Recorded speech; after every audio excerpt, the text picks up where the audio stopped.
Isang maganda at mapagpalang araw na naman sa ating lahat, and welcome back po ulit dito sa aming maliit na channel.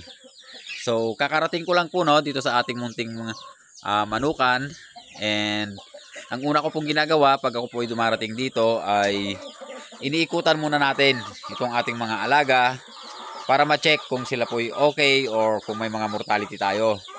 So sa ngayon, samahan niyo po ako at sabay-sabay nating ikutan itong aming mga alaga dito sa munting farm. So unang-una nandyan po yung ating mga manok panabong. Dito ko na po sila sa unahan nilagay.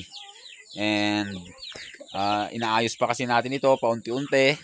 And hopefully sa mga susunod na mga buwan ay mayayos na natin ng sa gusto nating ayos. So sa ngayon, itong kulungan nung nakaraan na nandito pa sa labas na nakakalat ay nailagay na rin po natin dito sa gusto nating kanyang pwesto. So unti-unti po ay uusad na po ng uusad itong ating malaking kulungan, and may labas na rin po natin yung isang kulungan which is itong double deck. So ayan yung nasa loob. So sa ngayon may manok kami dito na yung 6. So malalaki na rin po sila. So ito po yung mga 6 na actually marami tayong naging mortality dito 11 sila dati, kaya lang naging mortality natin yung iba. And ang kagandahan, naka-recover po itong iba. And hopefully is mapalaki natin hanggang sa sila ay ma-dispose. So sa ngayon napakarami po nating sisiw ngayon, bagong sisiw. Dahil nga sa nag-umpisa na pong mag-tag-init dito sa aming lugar. And pag ganong tag-init po ay talaga pong mabilis dumami yung ating mga alaga. And dito, ito po yung mga 2 weeks old namin. Bali, kakahiwalay lang po ng kanilang inahin. So 3 araw pa lang yata. Dahil nga sa hindi naman na ganun kalamig, kaya na po nilang mabuhay kahit wala yung kanilang inahin. And yung kanilang inahin ay pinasok ulit natin sa breeding pen. Pinaliguan muna natin, pinurga bago natin siya binalik para makapag-reproduce siya ulit. So sasamantalayin natin yung panahon na sila, kumbaga season nila ng pangingitlog. And dito mayroon tayong isang manok, pinapalaki natin para may dispose na rin. And ito pala yung isang panabong natin, hindi na natin papakita. And ito panabong din na inahin, pinapalaki natin. And nandito po yung 3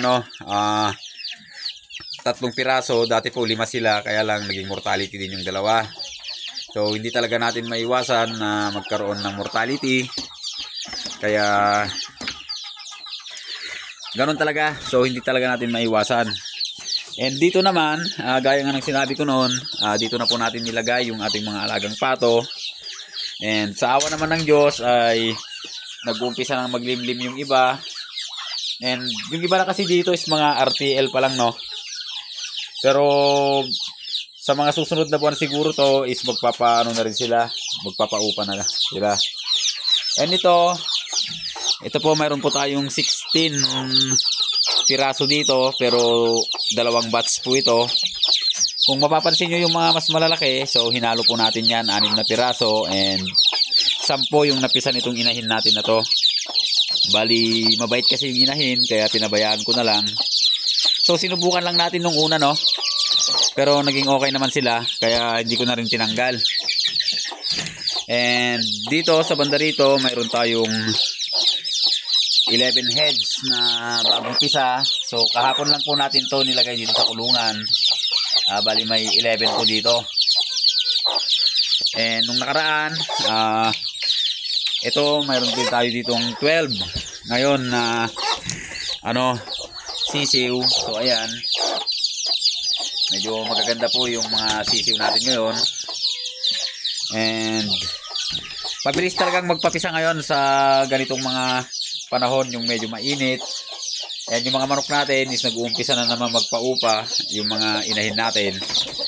So sana tuloy-tuloy yung pagrami ng ating mga alagang manok, and makuha na po natin yung target natin na 10 piraso kada linggo or sa isang linggo. So dito po ay yung mga sariling breed natin to na mga panabong, pinapalaki natin. Bali may 11 to yata, 11. So dalawang batch din po ito, dalawang inahin, pero pinagsama-sama ko na sila.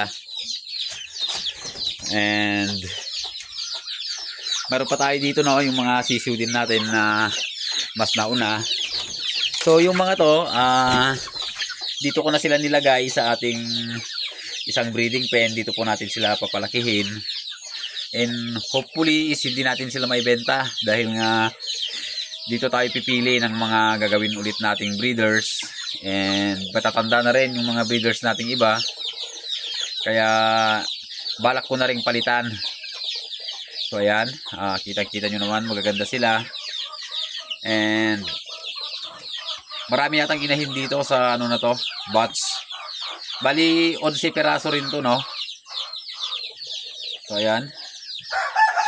So guys, kaya ko dilagay dito yung mga to no, para pag may pumunta dito sa aming manukan, hindi na po sila mapili ng ating mga mamimili na pumupunta dito. Ayun. Yung mga breeders kasi nating iba no, naibenta natin sila dahil nga sa yung customer na mismo yung pumupunta dito sa ating munting manukan. And yung isang rooster natin na pinapalaki, umuo pa na rin. Kaya binigyan ko siya ng dalawang inahin. Ayan. So mayroon pa tayong mga breeders dun no, sa kabila. So puntahan na rin natin para naman makita nyo rin. So nandun po yung pabo natin, yung dalawang Brahma. And dahil nga sa sobrang dami ng inahin natin, yung ibang native natin nandun. So pinili po natin yung mga malalaki and magaganda para doon ulit tayo kukuha ng mga gagawing breeders. So balak ko na rin kasi talaga na palitan yung ating mga naunang breeders. So thunders na sila. So ayun, and i-flex ko na rin po itong ating mga ginagawa dito. So although hindi pa naman siya totally tapos, pero ito po yung mga pinagkakabalahan natin ngayon. So medyo madamo na no. And yung mga Madrid agwa natin, so nabuhay lahat ng nandito sa area na to. So ayan, napakarami. And may mga cuttings na naman tayo dyan no. Balak natin idagdag hanggang doon. So yan, kaya inapura natin yan dahil balak nating ano yun yan, diretsuhin na puro Madrid agwa. Oh. Ano? So ayan, meron tayong bagong aso dito para magsilbing bantay naman. So ayun na nga no, dito, nandito po yung ibang mga breeders namin. Dito ko sila nilagay kasama ng pabo. So baling ginagamit nating rooster dito ay yung Brahma and yung mga inahin nating malalaki. Sinama ko na sila dito para malahiyan naman. So yung mapapalabas natin dito na offspring, so yun po yung mga pagpipilian ulit natin para pamalit sa mga thunders nating mga manok.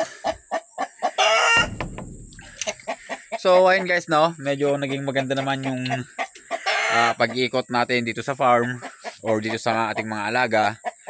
And wala naman tayong naging mortality. Kaya maganda pagka sa tuwing tayo po ay nag-iikot, ganito po yung sitwasyon, ay nakaka ano po sa damdamin dahil walang mortality. So ayun, hanggang dito na lang po tayo, and sa susunod sana makapag-upload po tayo or makapag-video dahil nga medyo nakukompromiso na yung ano natin, nakukompromise yung pagbibideo natin dahil nga sa sobrang busy na rin po kasi natin.